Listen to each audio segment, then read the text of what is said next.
अब देश में कोरोना का डेल्टा प्लस वेरिएंट तेजी से फैल रहा है। ऐसे में लोगों के मन में यह सवाल उठ रहा है कि वैक्सीन डेल्टा प्लस वेरिएंट के खिलाफ कितनी कारगर है। हाल ही में पब्लिक हेल्थ इंग्लैंड यानी पीएचई द्वारा एक रिपोर्ट तैयार किया गया है।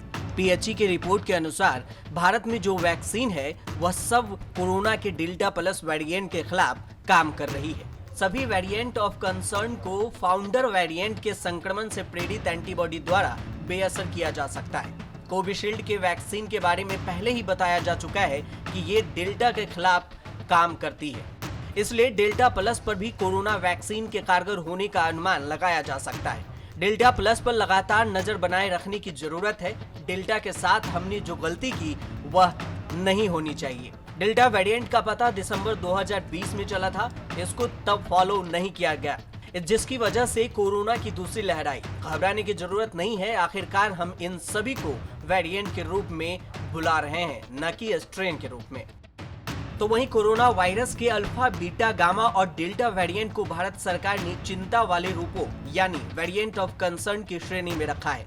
वजह यह है कि वेरिएंट ज्यादा संक्रामक है और उनमें वैक्सीन को भी चकमा देने की क्षमता है। हालांकि राहत की बात यह है कि भारत में बनी दोनों ही वैक्सीन कोविशील्ड और कोवैक्सीन इन सभी वेरिएंट के खिलाफ कारगर है। सरकार ने यह दावा भी किया है।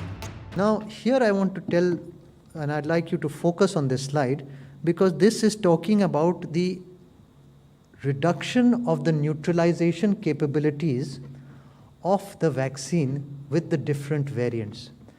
Now this is based on global literature. So Covaxin and does not change with the alpha at all. Whatever it is with the standard strain, it is same with the alpha. However, Covishield reduces slightly, 2.5 times it reduces. The Delta variant, if you look at it, Covaxin is effective, but the antibody response is slightly reduced, 3-fold reduction, and in Covishield it is 2-fold reduction, while in Pfizer and Moderna it is 7-fold reduction.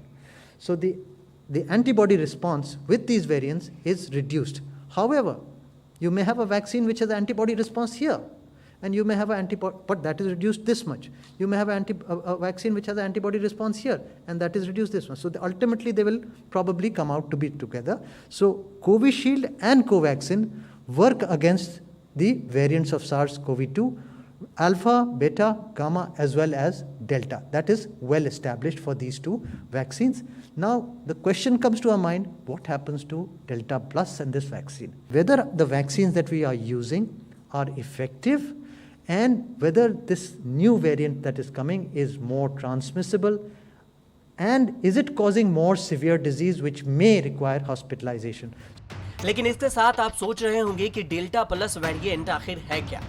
Corona का delta plus variant बेहद संक्रामक delta variant का बदला हुआ रूप है। भारत में दूसरी लहर के लिए डेल्टा ही जिम्मेदार माना जाता है। Delta plus variant B161721 delta variant और B161722 में ही आए बदलाव से बना है। डेल्टा वेरिएंट के स्पाइक प्रोटीन में आए एक बदलाव यानी म्यूटेशन के कारण डेल्टा प्लस बना। स्पाइक प्रोटीन से ही वायरस शरीर में फैलता है। डेल्टा प्लस के स्पाइक प्रोटीन में जो बदलाव देखा गया वही बदलाव साउथ अफ्रीका में सबसे पहले पाए गए बीटा वेरिएंट में भी देखा गया है। बता दें कि देश में अब तक कुल 30,98,56,000 से ज्यादा लोगों को कोरोना की वैक्सीन की डोज दिए जा चुके हैं, जिनमें वैक्सीन की 25,61,84,000 से ज्यादा पहली डोज और 5,36,71,000 से ज्यादा दूसरी डोज शामिल है।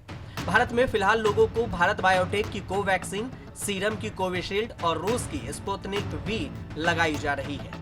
न्यूज़ तक ब्यूरो।